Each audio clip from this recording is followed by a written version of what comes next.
So here we have RocketDock. It's a toolbar. If I start it, all of my icons are missing. They are missing because I moved the installation folder. The entire folder where this RocketDock is, it's moved to a different partition. Okay, so let's see, how should I change the path of these programs so that I can access them and I can use them?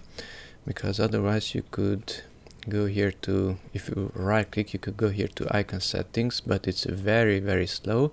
So instead of that, while the window is appearing, let's do another thing. Here in the installation folder we have a settings ini. The window just appeared, and from here you could change the drive letters, but it's very slow and I have many icons.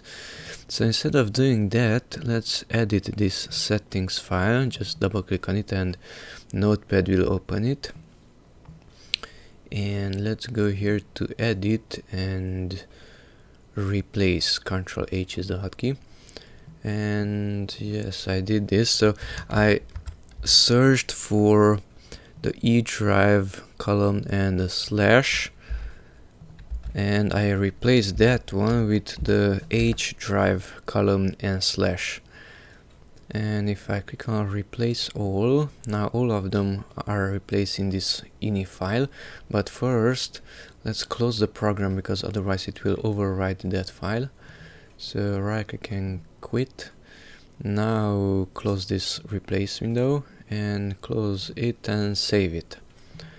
Okay, and now if I start the program again, voila, all the icons are there and the programs are usable. As you can see, it's just started. Shut up.